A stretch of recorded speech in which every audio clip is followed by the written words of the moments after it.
Sanctions is definitely the buzzword in Washington this Tuesday, with yet more calls to tighten restrictions against Russia over a series of issues for which Moscow is being blamed. Now, our U.S. correspondents are across the developments. We have Caleb Maupin in New York and Samir Khan in Washington, D.C. Caleb, the British Foreign Secretary is on his first official visit to America, but he's got Russia in his sights, hasn't he? Yes. Now, we heard him speak to the U.S. Peace Institute. He made his remarks, and essentially he called for more hostility to Russia, in essence. It's interesting because his speech was actually leaked to the press ahead of time, so people knew what he was going to say before he said it, and he followed the draft of his speech that was leaked pretty closely. Let's review some of his remarks. Those who don't share our values need to know that there will always be a serious price to pay if red lines are crossed. And today the United Kingdom asks its allies to go further by calling on the European Union to ensure its sanctions against Russia are comprehensive and that we truly stand shoulder to shoulder with the US. Now, just 2 weeks ago, we saw new sanctions imposed on Russia by the United States in response to the accusation about the involvement in the chemical weapons attack, Sergei Skripal and such. Now, the latest measures will come in 2 rounds. Now, the first was already imposed on August 6th, and those sanctions, they limit financing and exports. They specifically ban the sale of national security goods that are sensitive, like technology. The second round, the tougher round that will come into force in November, it could include the banking sector, restrictions on imports, and it would actually suspend diplomatic relations and actually terminate flights between the 2 countries. Now, Moscow has said that this amounts to economic warfare against Russia. This is what has been the response. Russia will consider retaliatory measures in response to yet more adverse steps from Washington. In light of this, the confirmation by the U.S. administration of its readiness to keep improving relations with Russia just looks ridiculous. It's a blatant hypocrisy. If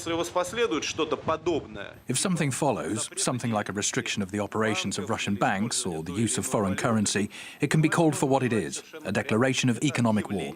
And it'll be necessary to respond to this war with economic, political, or, if necessary, other methods. Now, it's still an open question whether the USA, the UK, and the European Union will all fall into line against Russia when we are, as of yet, waiting to see any solid evidence to back up the accusations that are justifying these new sanctions and economic attacks.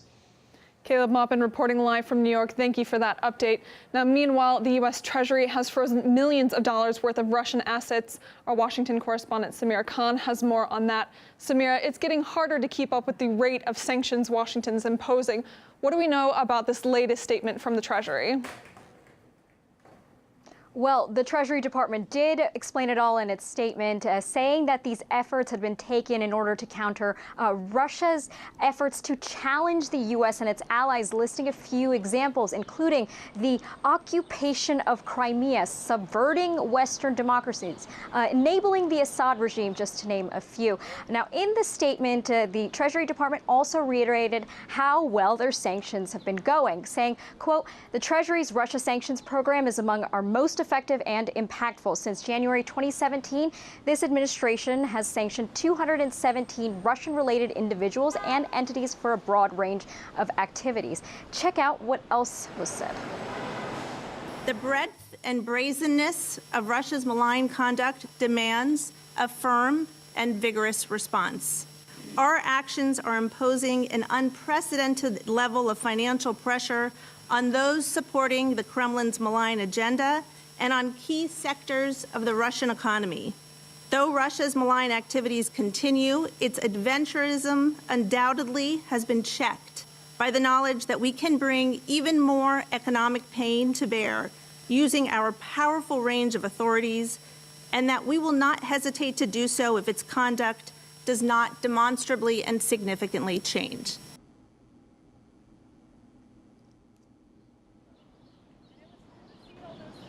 Now, while these sanctions are effective, that's what the U.S. claims, they come at a pretty steep price. Not only do they impact the U.S., but they also impact Europe. And the European Commission had a few words.